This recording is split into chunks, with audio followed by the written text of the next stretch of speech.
This is how you can code a DHT11 sensor. For your reference, so ganito siya gumagana. So failed to read temperature kasi hindi ko pa siya napaplug dun sa aking breadboard. Plug natin. Okay, yan. As you can see, nagkamera na siya ng reading. Let's start with the code. So kailangan i-include muna natin, i-declare natin ang DHT library. Through this line, include dht.h. Ang sunod na line, kailangan nating i-define kung saang pin connected ang DHT11 sa ating Arduino. In my case, Arduino pin number 2. Define DHT type DHT11. This line tells the library na ang ginagamit natin na sensor ay DHT11. Itong DHT pin, DHT type, ito naman ang sensor object.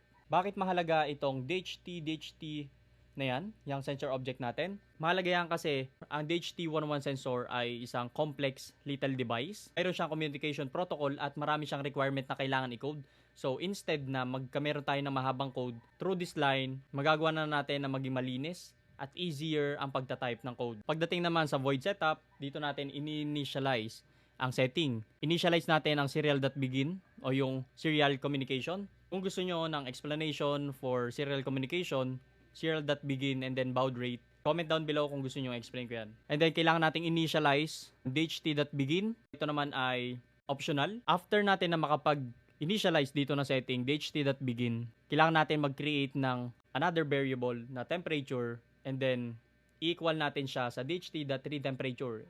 I-read niya ang temperature in Celsius. So ito ay kasama na sa library. And then sa ating if statement, kung hindi makakapagbigay ang temperature ng number, magpiprint siya ng failed to read temperature.